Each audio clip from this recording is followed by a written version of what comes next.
Yeah, we love this theme here, inspiring inclusion. It's something that we're really passionate about, both for our organisation, for our staff, but also for our communities. So it fits in really well with what we're about as an organisation. In terms of International Women's Day, yeah, as an organisation, we want to be inclusive. We want to have a diverse workforce, women and other groups, and that's something very important to us. If I can tell you a little bit about where we're sort of up to with that. So some of the good things that we've done over the years, I suppose first of all I'm a woman, so I'm the Chief Exec here at Southway, and we love the theme this year, inspiring inclusion. It's something that's really central to the way that we work, the culture of the organisation. So whether that's about our staff group or the work that we do in our communities, inclusion is definitely something we want to be involved in inspiring. So yeah, we really welcome it.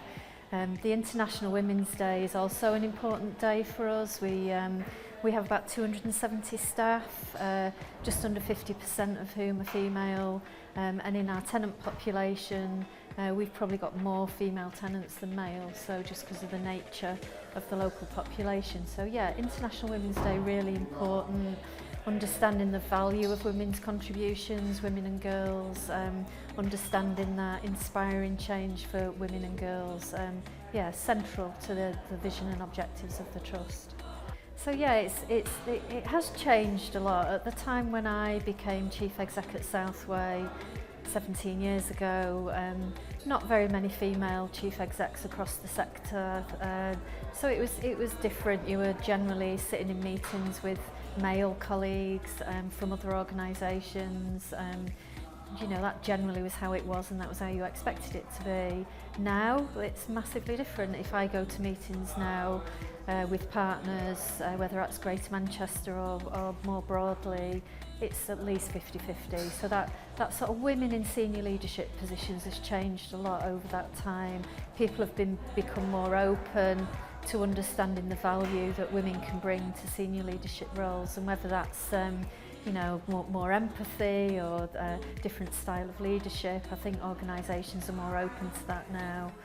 In Southway, our staff group is just under 50% female.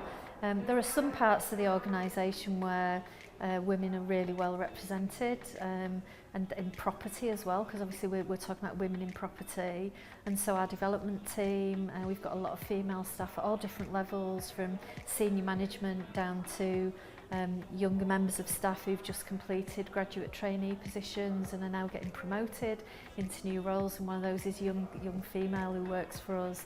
Our sales team is all female apart from one person. Housing management is very balanced in terms of gender. Our board is very well balanced as well, and that's been a change over the years, because again 15-20 years ago boards in our sector were predominantly male, but they're now much more balanced, and certainly at Southway that is the case. And so we get more diverse thinking, you get better decision making, you get more creativity just from having a more mixed group of people around the table. The areas where we need to improve around sort of representation of women is particularly the more sort of traditional construction related roles. So we have our own internal workforce who are nearly all men. That's the trades, the supervisors, the managers, the surveyors. They're nearly all men. We've got a very small number of females. We've got a great female gas engineer, for example, and she, you know, I've talked to her in the past about some of the challenges of being the only female in a completely male team, which obviously can be challenging in terms of the culture and the way people work together. So the big thing we've now got to crack over the next year or so is that we've got to increase the numbers of women working in our construction related roles. Well, it's really difficult, isn't it? Because that's always been the case, and you know, even in my time as Chief Exec, we've been involved in projects and so on to try and address this, and we have to acknowledge we've limited success. So I think for the future, the first thing is, and this applies to the construction sector as a whole, but we can play our part. The first thing is about challenging the stereotypes. So people have a particular view about what working in construction might be like. That's not always right. It's a proper profession, you know, whichever way you go, whether it's surveying, joiner, plumber, whatever trade or profession you choose, it is a proper profession. You get a proper qualification, it's a career. It's a very rewarding career, so we need to change those stereotypes so that people understand the opportunities that are there. And for us, that's as much about going out into our communities, speaking to the younger people who live in our homes, the schools that are in our neighbourhoods, and making sure people see these roles as attractive career choices. We've also then got to be honest about some of the barriers, you know, that stop people moving into those careers. So they are predominantly male, and that will put some people off.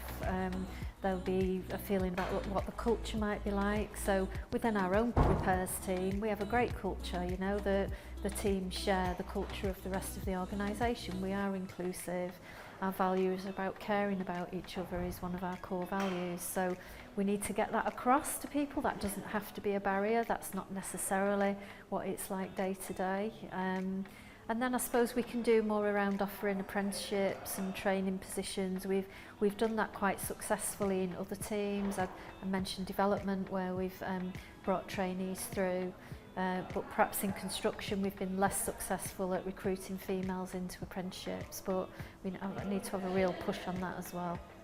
Well, in terms of International Women's Day and inclusivity and inspiring change around inclusivity, I think one of the other big changes we want to see at Southway is a more diverse workforce across the board. So this is beyond women now. So we're involved in leading a project which is called Boost, which is a Greater Manchester housing provider project working with Manchester Met University, and we're trying to have a more diverse leadership group of people, and particularly more diverse in terms of ethnic heritage, and that applies to women particularly, but generally we're very massively underrepresented in terms of people from different ethnic heritages in those sorts of roles. So the Boost programme is just making a start at addressing that, bringing people through a mentoring programme, but also promoting change within organisations, because it isn't about the person who's benefiting from the mentoring,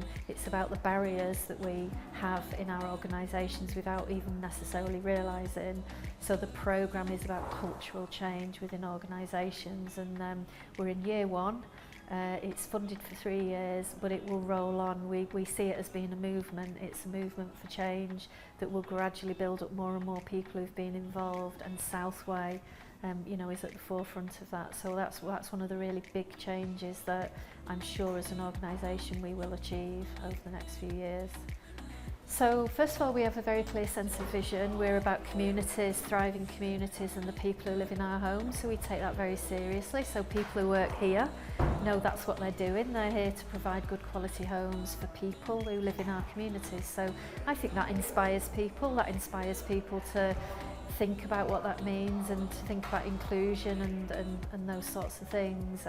We have very strong values as well, which our staff develop themselves. So our values that we're caring, committed and successful together, and people know that, it was the staff who came up with those values. So we use them all the time in the way that we think about things. Southway has been fairly successful about this. We last year were recognised as the Greater Manchester Employment Charter Best for Inclusion. So for a company of our size in a place like Greater Manchester with so many different employers, that's really quite an accolade that we were really pleased about. And what they liked about us was just that the culture's everywhere. It's not just that we do one thing around inclusion. We just try to be like that all the time. People like each other, people care about each other, people are supportive of each other, and that's what the culture is. And if you're doing that, then you're inclusive. We include people from all different sorts of backgrounds and different perspectives and so on. So that's really what it's about, and just being a nice place to work. One of the things I always like is I meet every new employee for an induction discussion, and I usually do it after they've been here for 2 or 3 weeks, just so they've got something to feed back to me. And what they always say without exception is that they're really enjoying working here because the people are so nice, that everyone's friendly and helpful, and everyone works together to get the job done. So that's what an inclusive culture is.